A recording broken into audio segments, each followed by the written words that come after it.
کان لا کے سنیا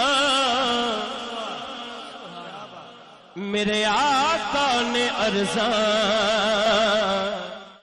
بسم اللہ الرحمن الرحیم. الحمدللہ رب العالمین والصلاة والسلام علی سید الانبیاء والمرسلین. السلام علیکم سامعین و ناظرین. امید ہے کہ آپ سب لوگ خیریت سے ہوں گے، اور آج ہم بات کریں گے ایک بہت ہی مشہور کلام کان لا کے سنیا سونے نے ارزاں، اور اس کلام کو جو سب سے خوبصورت انداز میں پڑھا ہے وہ ہے قاری شہاد محمود. سنیا آقا نے ارزاں ٹکڑے سنا کے مزہ آ گیا.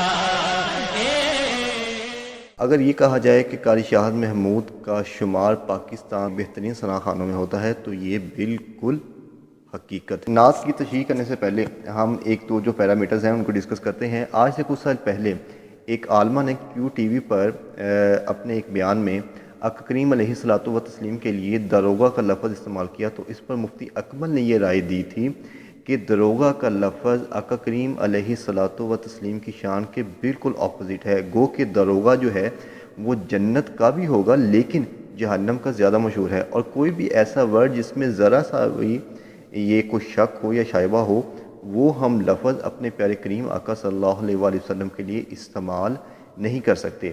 اگر قرآن مجید فرقان حمید کا مطالعہ کیا جائے تو یہ بات واضح ہوتی ہے کہ اے ایمان والو، اپنی آوازوں کو آقا کریم علیہ الصلوۃ والتسلیم کی آواز سے بلند نہ کرو، اور نہ ہی آپ کے ساتھ بات کیا کرو جس طرح تم زور میں ایک دوسرے سے بات کرتے ہو. ایسا نہ ہو کہ تمہارے سب اعمال ضائع ہو جائیں اور تمہیں اس کی خبر تک نہ ہو.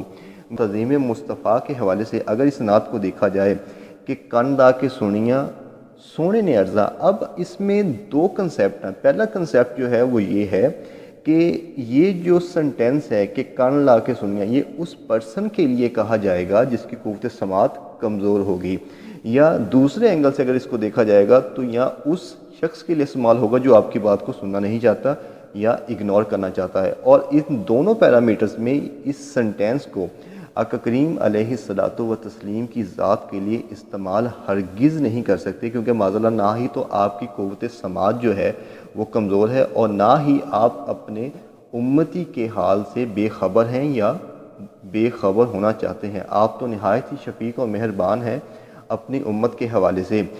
یہ سنٹینس ایسا ہے کہ اس کو ہم اپنے پیارے آقا صلی اللہ علیہ وآلہ وسلم کی ذات مبارکہ کے لیے ہرگز استعمال نہیں کر سکتے، کیونکہ اس میں گستاخی اور بے ادبی کا جو پہلو ہے وہ نظر آتا ہے.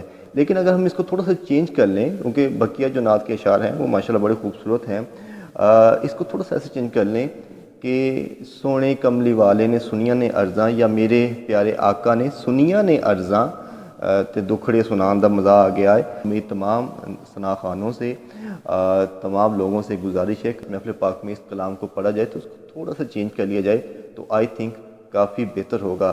آپ مجھ سے اختلاف بھی کر سکتے ہیں لیکن دلیل کی بنا پر.